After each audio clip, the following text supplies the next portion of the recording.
Good morning. Today we have the Viking Mars crew tour to Petra.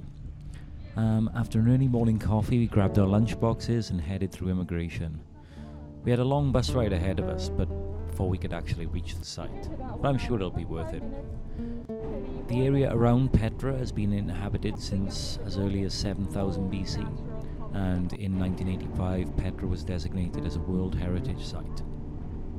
And in 2007 was named as one of the new 7 wonders of the world.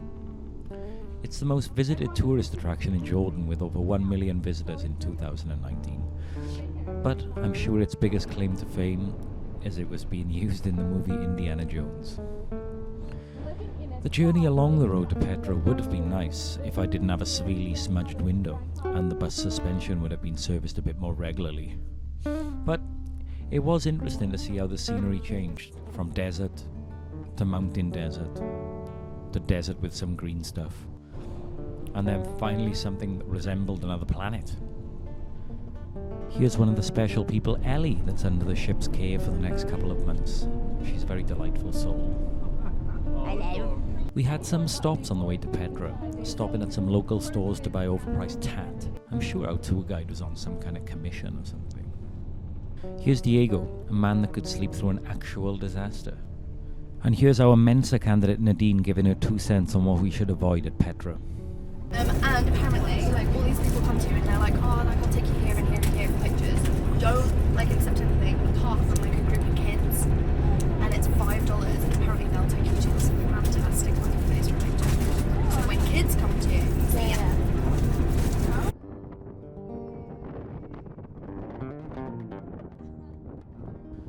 It was just a short bus ride to the site entrance and we were ready to go.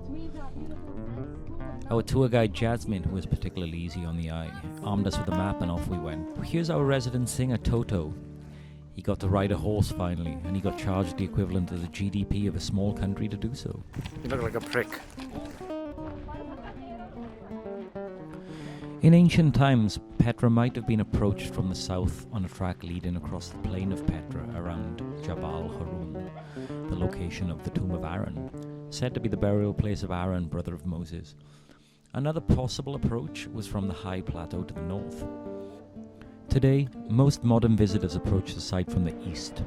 The impressive eastern entrance leads steeply down a dark, narrow gorge, in places only 3 to 4 meters wide, called the Seek, or shaft.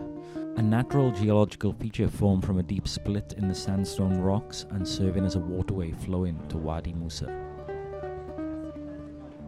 Petra is known primarily for its Hellenistic architecture. The facades of the tombs in Petra are commonly rendered in Hellenistic style, reflecting the number of diverse cultures which the Nabateans traded, all of which were in turn influenced by Greek culture.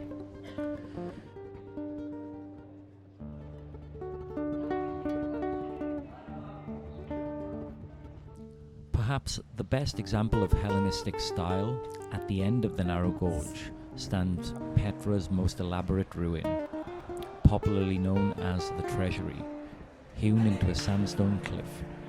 While remaining in remarkably preserved condition, the base of the structure is marked by hundreds of bullet holes made by the local Bedouin tribes that hoped to dislodge riches that were once rumored to be hidden within it. The treasury stands 24 meters wide and 37 meters tall and references the architecture of Alexandria.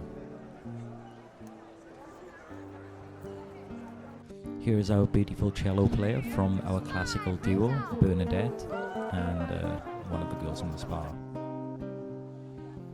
Here, a little bit further on from the treasury, is the theatre. To be honest, after a long day of sitting on the bus, in the blazing sun, walking around, up and down the hills, I was too knackered to take any good footage here, unfortunately.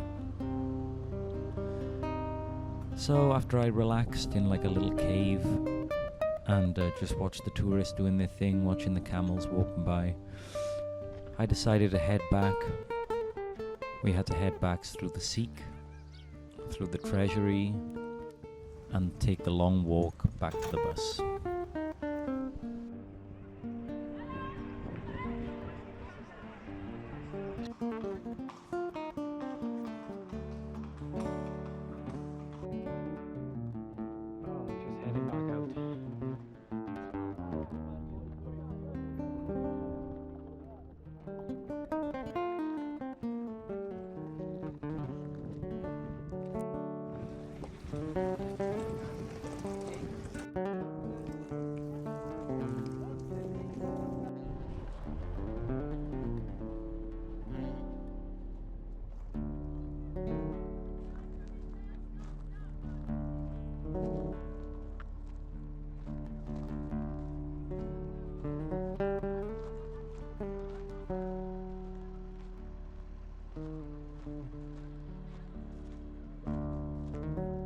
Bye.